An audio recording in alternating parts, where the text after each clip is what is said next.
MCAT office hours. It is Tuesday, November 25th. It is Thanksgiving week, and I'm giving thanks to all of you who are spending your hour with us here on MCAT office hours. My name is Dr. Ryan Gray, founder of Medical School Headquarters, host of the Pre-Med Years podcast, author of the Pre-Med Playbook series, all around cool guy, supposedly. That's what I hear. Some say the coolest. Joining me today, VP of Test Prep and Tutoring at MSHQ, 25 years of MCAT experience, pre-med experience, formerly at Kaplan, Petros Manasi, the man of the hour. Thankful for you, Petros. Thankful for you. I am. You are a pretty cool guy. So I am a cool guy. Yeah, right, cool. Thank you for that validation. Yeah. How are you doing? I'm good. It's I'm getting ready for. I feel like we haven't done this in a while because we were at the AMC conference and then other things. So I'm excited that we're doing this today. I'm looking forward to the holiday weekend. I don't know if that's 100% true, but should be interesting. It's very busy, so thankful for a couple days to get a little bit of rest. But nice. Yeah. Amazing. Well, we are here to answer all of the questions that we get when it comes to the MCAT.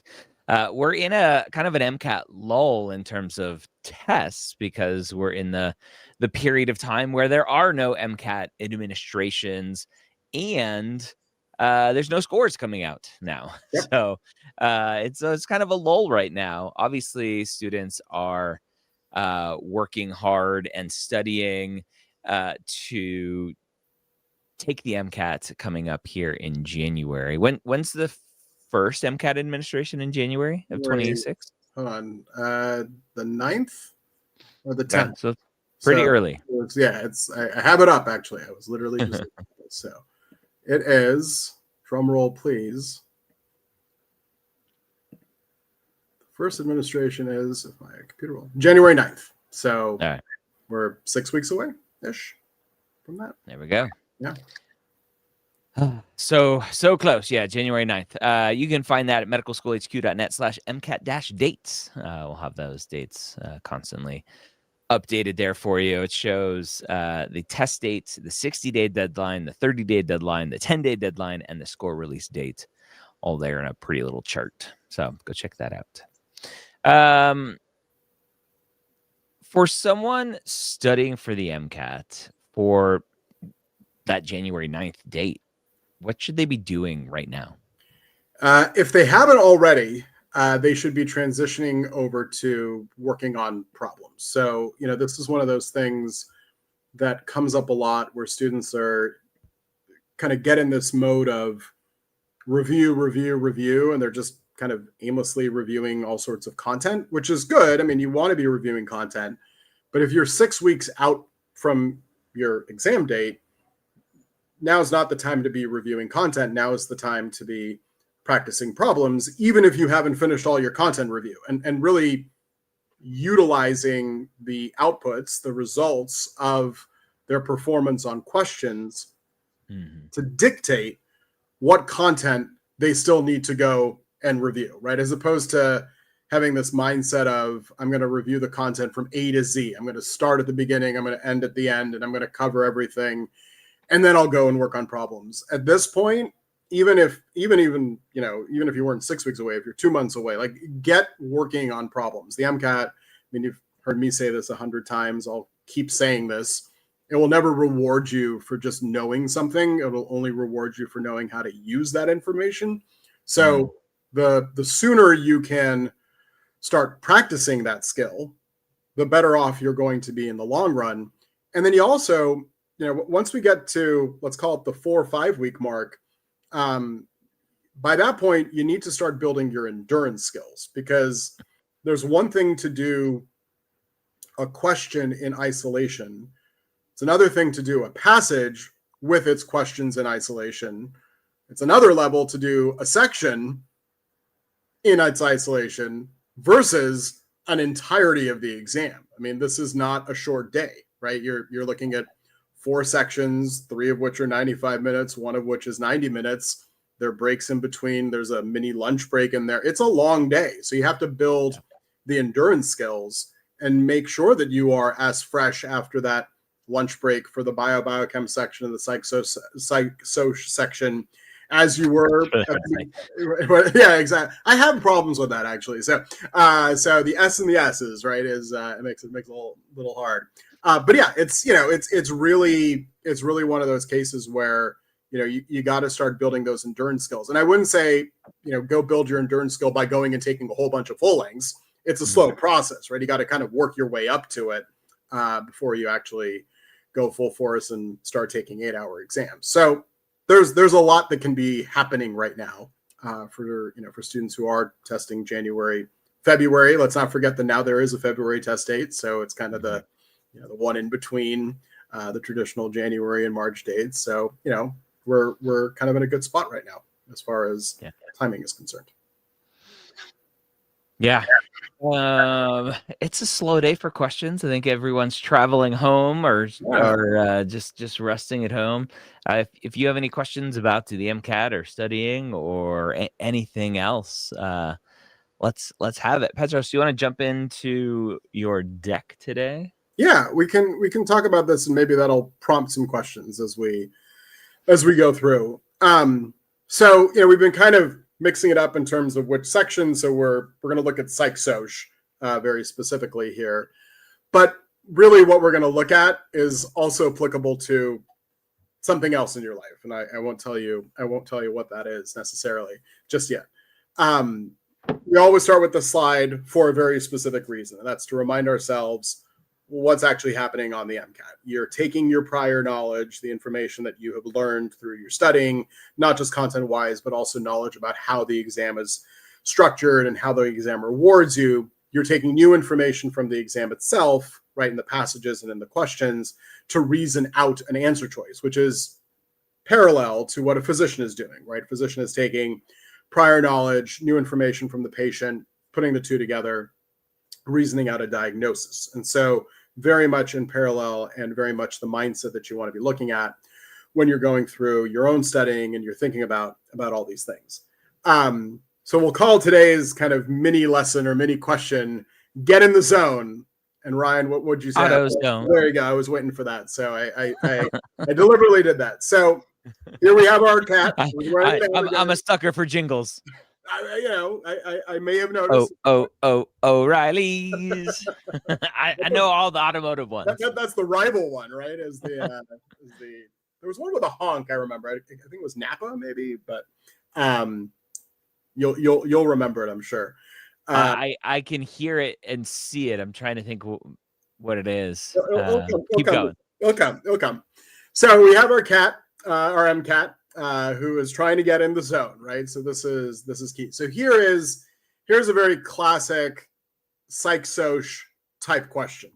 One thing about the psych-soc section that I will say is that it leans a little bit more towards recall recognition. It's not, it's not that it's an easier section. There's just so many more topics that are out there that it makes it kind of more prone to questions that are in kind of that category. There's obviously a lot of statistical analysis that happens in the behavioral sciences section. There is a lot of the higher order application material as well. But just to kind of be aware, you are going to be responsible to kind of recall certain phenomenon or certain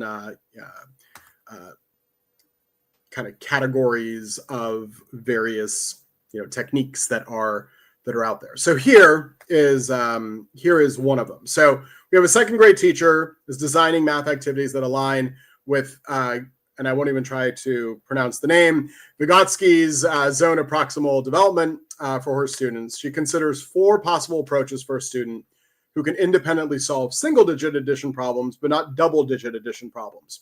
Which of the following approaches is most consistent with the concept of the zone of proximal development, or the ZPD? So here's a question where you are essentially being asked and being told that, hey, we've given you 4 possible ways that this could happen, and we want you to pick the best one, but we don't want you to just pick the best one based on kind of what you feel. We want you to pick the best one based on what you know as far as the zone of proximal development. So the task that you have at hand with this question is you need to recall very specifically the definition of the ZPD. Now, in another question, it would be recall the definition of insert the name of the phenomenon or of the theory that's there. In this case, it's the zone of proximal development. It's not always going to be that.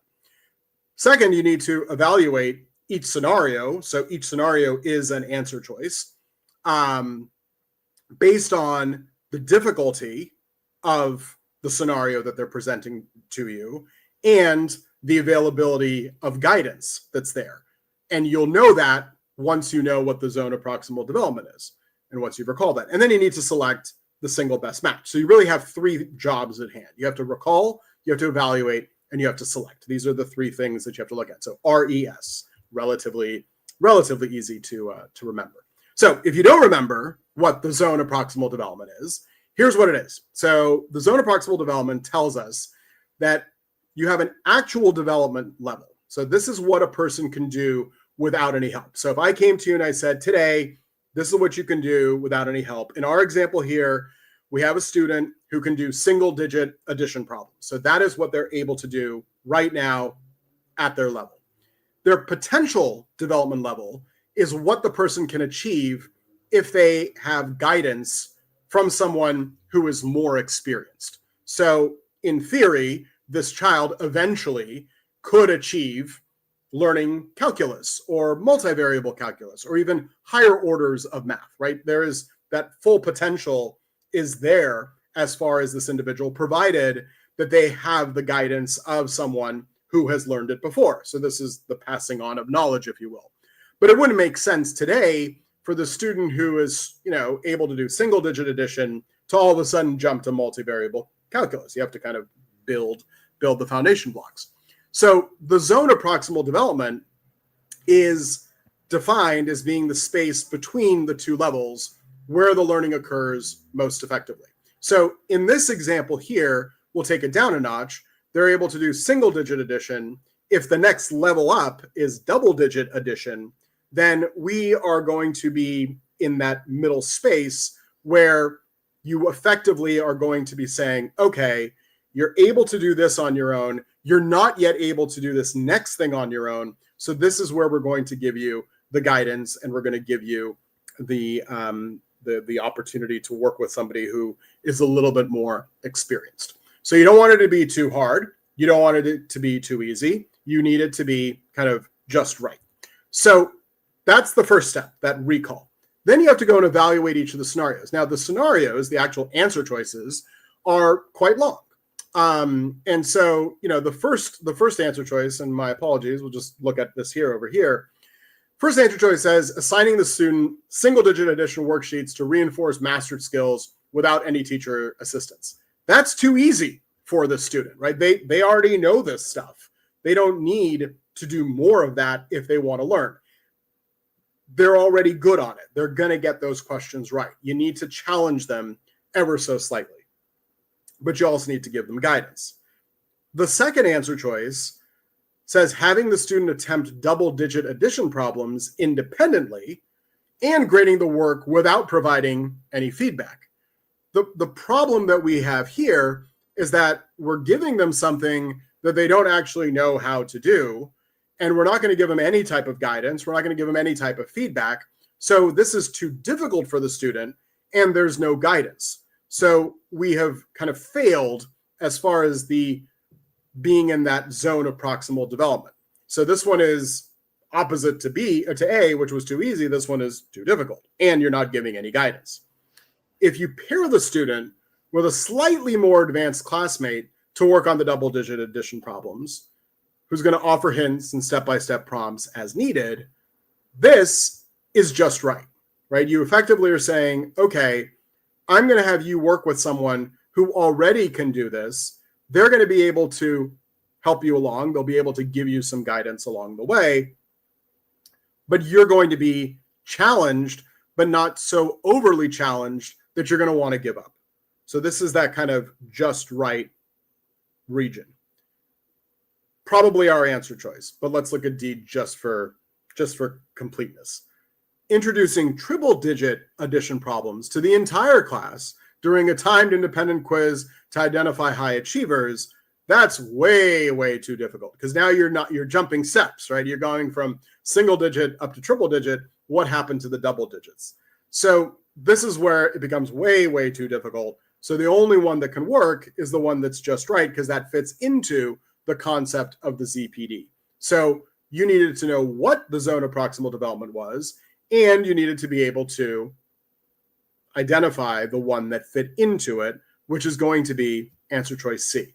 Now, this is also true for your MCAT study, right? This is, in fact, this is how you improve scores. I hear this from students all the time. Well, how do I improve my score? You need to be working just a little bit harder.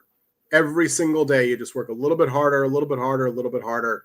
That's how you challenge yourself. If you try to go, too far, right, too far as difficulty, then you're going to be overwhelmed. You're going to not actually effectively be learning. You might be memorizing things, but you won't be actually building the foundational blocks that you need to be filling and building in order to find yourself in a place that this material becomes second nature to you.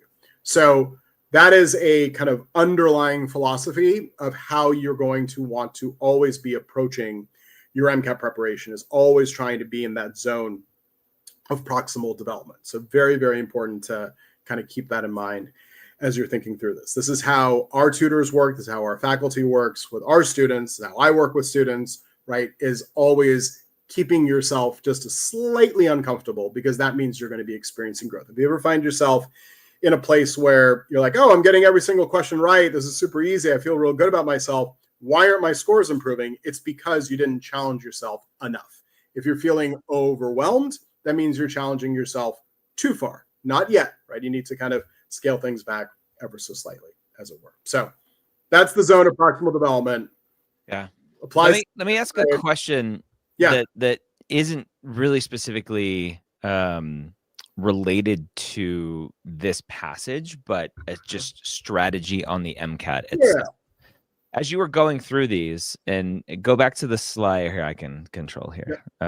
This slide here. Yeah. Actually, let's go to this one. Right. So you said, hey, when we got to C, which was this pairing the student, blah, blah, blah. When you got to C, you said, this is just right. And the words that you used were, this is probably the answer, but let's look at D just in case. Yeah. If this just right question was actually A, and the student read that one first, and they're like, oh, this is the answer. From a strategy perspective, do you recommend them to trust their gut, choose A and move on without looking at the other answer choices? Or do you, just from a strategy standpoint, recommend to look at all of the answer choices no matter what? So here's the thing.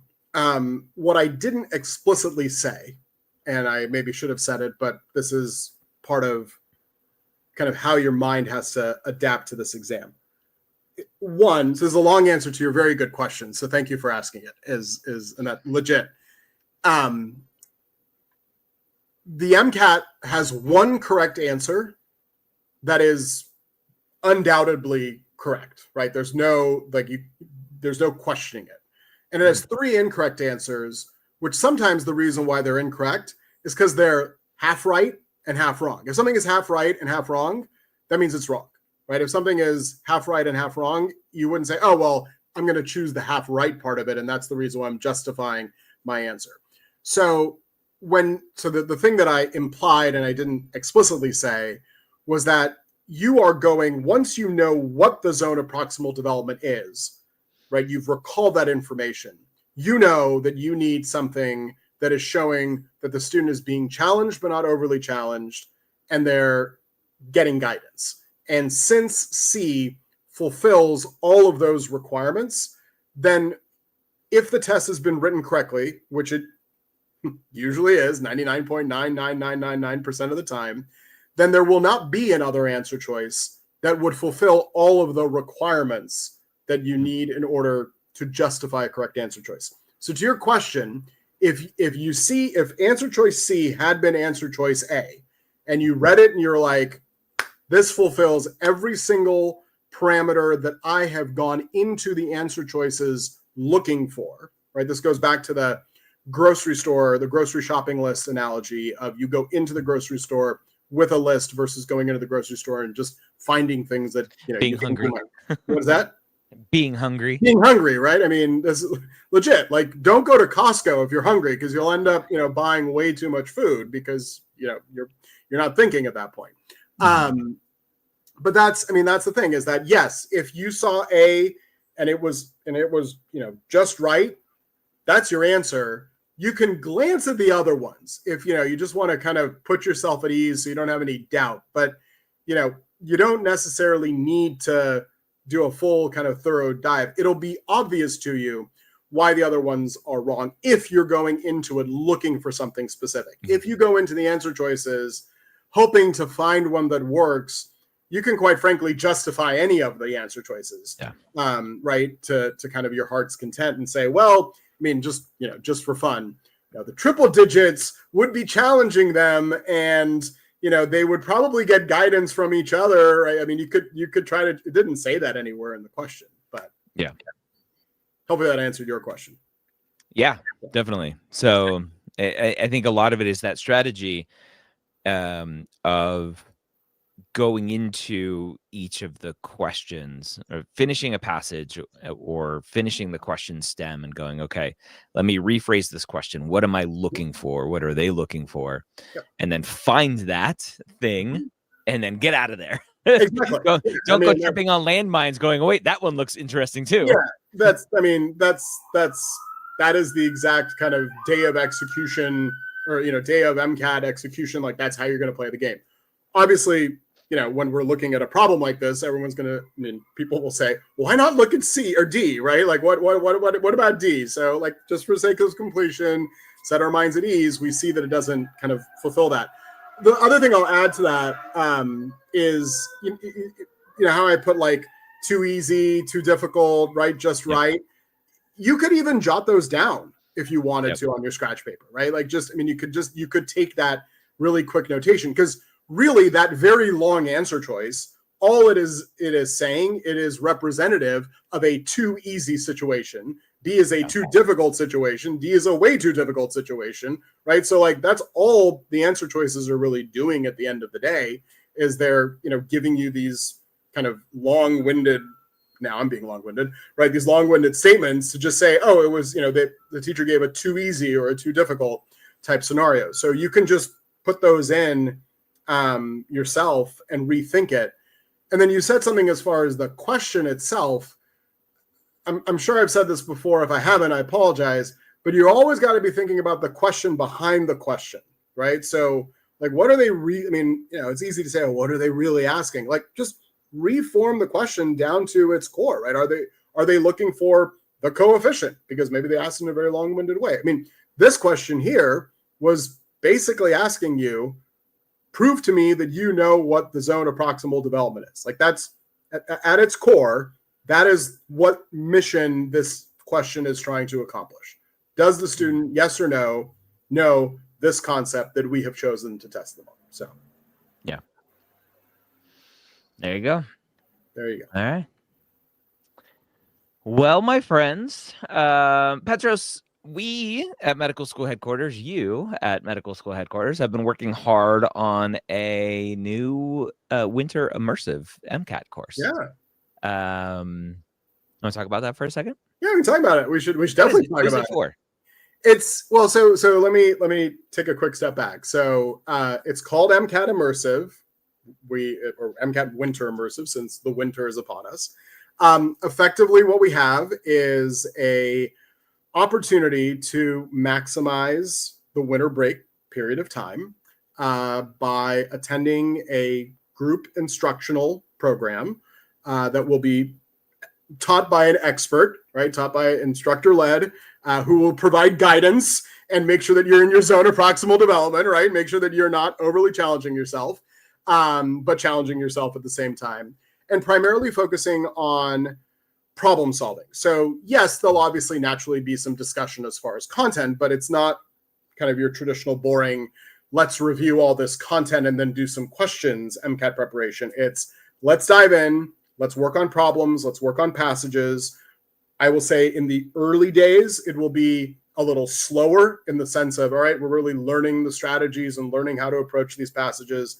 And then as you get deeper and deeper into the immersive, it'll be more, kind of intense as you're going and moving forward, kind of, building up, if you will.